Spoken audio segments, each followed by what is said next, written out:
Goosebumps 2 Haunted Halloween. I got to see a early advance screening of this movie on the 12th, and this movie doesn't come out till the 25th of this month, so that means I can get a early review up for you guys. Yay! The story to Goosebumps 2 Haunted Halloween is two young friends find a magic book that brings a ventriloquist dummy Slappy back to life, along with multiple Goosebumps stories like the Abominable Snowman, Werewolf of Fever Swamp, Attack on the Jack-O-Lantern, and real-life gummy bears.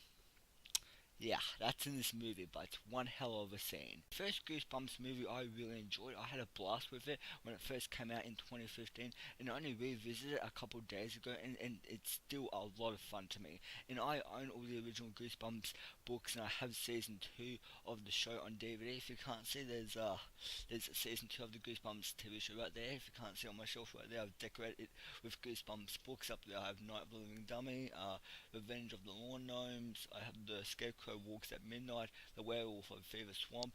So it's obvious that I'm a Goosebumps fan. I mean, I've read the books, I've seen the show. The show's also on Netflix, so I also watch it on there. But I have season 2 on DVD. So yeah, obviously I'm a fan of anything Goosebumps related. What did I like in Goosebumps 2 Haunted Halloween? So the first thing I like is the acting was pretty good. Not as great as the characters in the first movie, because I think they were better and got more into the character that they were playing. But I think for what these kids had to do in the second movie, I think they did a pretty good job indeed. I will say that they did a good job. So the first actor that I want to admire is Jeremy Ray Tyler. He did a good job playing Sonny Quinn, the son of Kathy Quinn in this movie, and his friend Sam Carter also did a good job playing his best friend. And I like these two's chemistry together, and I admired them as friends. And their sister, played by Madison Eisman, also did a really good job playing that sister that bullies her younger brothers. Because like everybody's been in that situation where the older brother or the older sister always bullies the youngest in the family. I mean, I've been there. Trust me, my my brother bullies the shit out of me. So everybody's been there. I thought for what her character had to do, and the character that she had to play, for playing that type of character that bullies her younger brothers. Like I said, everybody's been there. Like, I'm pretty sure we could start up a conversation in the comments. Well, we could start up a vote, and I'm pretty sure 100% of people would say yes, because the youngest in the family would always get bullied by the oldest brother or the oldest sister. It depends on what you had, and I thought she did a good job for playing that character. Jack Black is also in this movie. I almost forgot about him, but he's not in this movie a lot. I mean, you hear his voice every once in a while, but as far as screen time goes, he probably has less than 10 minutes of screen time in this movie. But for the scenes that Jack Black was in, because if you don't know Jack Black, he's playing R.L. Stein. Well, he's reprising his role as R.L. Stein, because Jack Black, he also played R.L. Stein in the first Goosebumps, which came out in 2014, I think it was. Yeah, I think I'm right there, but yeah, correct me in the comments if I'm wrong there. But I think it was 2014. I'll correct myself there if I'm wrong, but I'm pretty sure it is 2014. But yeah, like Jack Black, as always, I mean, he is good for the footage that he has. But as far as him as a character goes, no. But we'll get to that very soon. The second thing I like is the Halloween theme. This movie is based on Halloween night, and I feel like it being based on Halloween really set the tone for the movie, and gives more of a feel to the world that these characters are living in. Mr. Chu, we have to mention this guy. Mr. Chu is played by King Jong. I think that's how you say his last name. So if I got your last name wrong, dude, but yeah, Mr. Chu is my favorite character in this movie. I mean, this guy really knows how to make Halloween a great night for kids, because you should see how he decorates his front yard. It's full Halloween theme. I mean, he also does it for Christmas, Easter, basically all the events as well. Like, puts 100% effort into decorating his front yard, and and the way he says "bye" is very funny. He kind of says like that, "bye." Yeah, it's very funny. I mean, I like the imagination. I like the brain that guy has for like his vision for the front yard. Like for Halloween, he had like a balloon spider like above his roof and all that. It was insane what he came up with for Halloween. But I mean, his character is very funny. He's not in the movie a lot. He's probably in there for about 5 minutes. Now we are getting into the deeper, darker part of this review. So the first thing I like is Slappy. He is one creepy puppet. Just the way he moves his mouth when he talks, to the way he walks, and you cannot forget the creepy laugh. That is terrifying. But Slappy has two sides to him. He has a humorous side and he has a dark side because there's definitely a couple of dark moments with Slappy in this second installment. For the first 45 minutes of this movie, this is technically Child's Play the movie, but PG-13. When you're watching this, you just can't help to get that Child's Play feel, because when this kid finds the doll and waits for the doll to come to life, and just what Slappy does around the house, it's so Child's Play. It just reminded me so much of Child's Play for the first 45 minutes, and then Slappy is basically the Chucky of the Child's Play movies. But of course, it's rated PG-13. We can't have an M-rated Goosebumps movies because these are child's books, well, these are child's horror books with a horror feel in them. But they're made for kids, of course, and these movies are made for kids, so we can't have an M-rated Goosebumps movies. But that's how I'll define Slappy, because he reminds me so much of Chucky. Like, if it would have to be a PG version of Chucky, Slappy would be that. Okay, we are on to the last like, the fifth like, and that is the movie is fun. Like, this point is very obvious. From when the monsters first unleashed from the book into the real world, it's really fun seeing these monsters terrorize this small town, and even the haunted mask is in this second movie, which is really cool because the haunted mask was not in the first movie, so that's kind of a bonus for the second movie. It's really cool to see the haunted mask show up. I don't think that's a spoiler because I think Horton Mask was in the trailer. I think I only saw one trailer, so I never saw all the TV spots or the second trailer.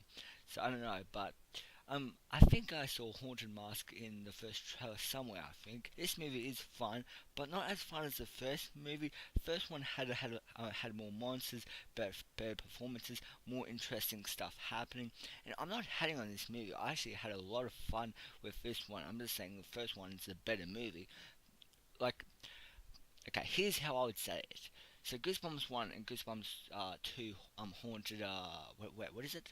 Haunted, Haunted Halloween, like they're both the same amount of fun, but the first Goosebumps is just that better fun.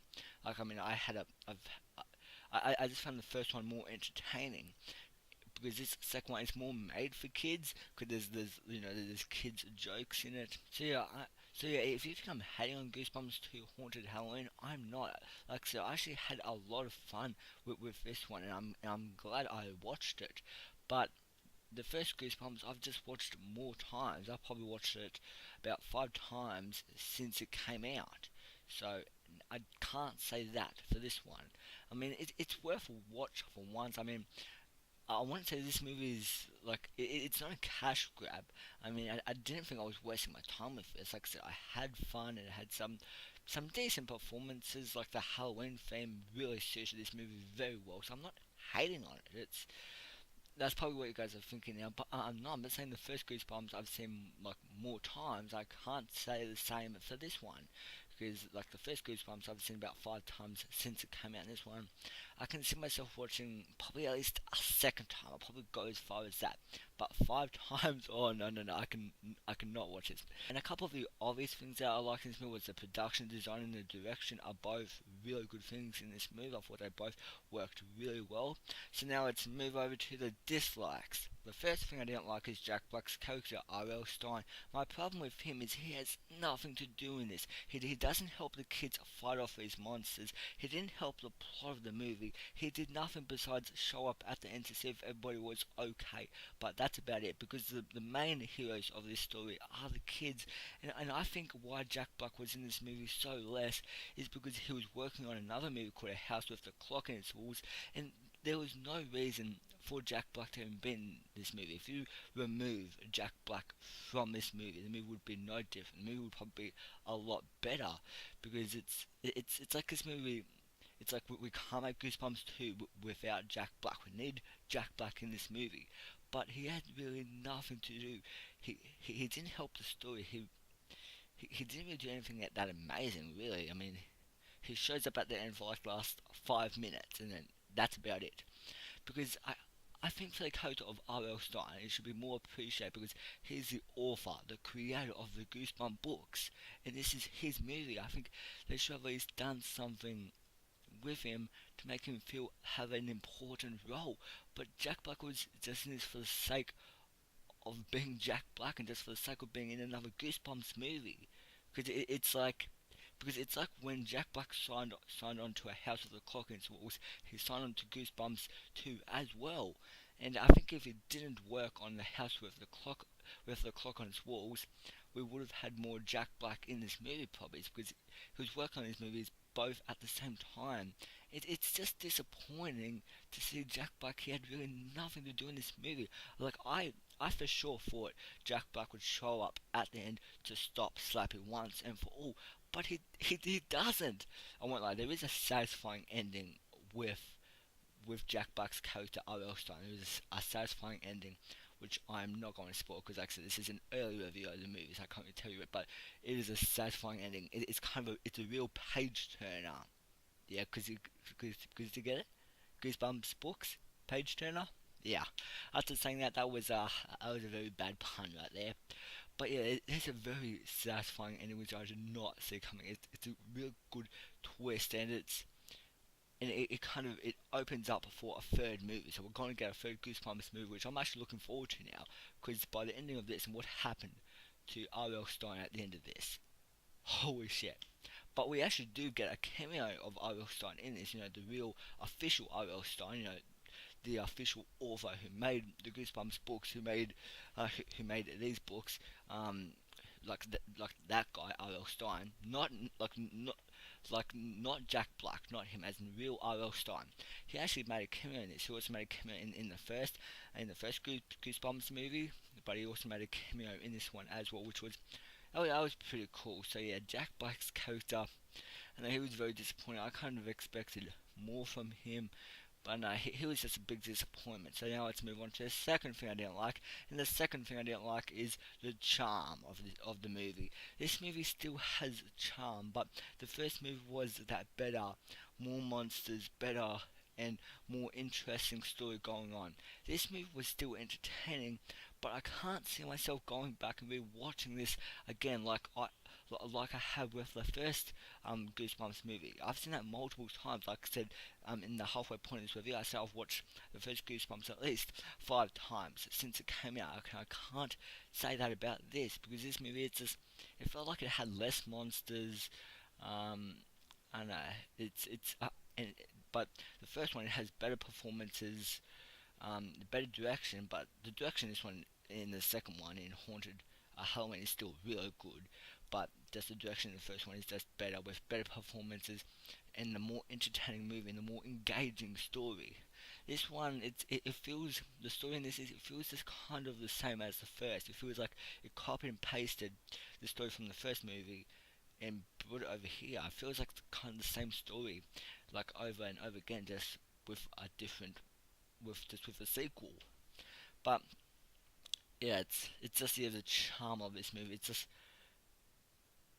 it like it's because the charm is for sure in this second movie. I mean, there is charm in here for sure, but it's not as powerful as the first movie. Overall, Goosebumps 2, if you have a kid, take him out on a Friday night and watch Goosebumps 2, because this is a fun, child-friendly horror movie with some well-acted performances, great direction, great costume designs, good setting, and the movie is just a lot of fun. It is a little boring when it starts out, but once you get past that opening scene, it'll be fun and it'll be a blast from beginning to end. It's just that opening scene. It will just take a little while to drag through. But I will say Goosebumps 2 Haunted Halloween is enjoyable.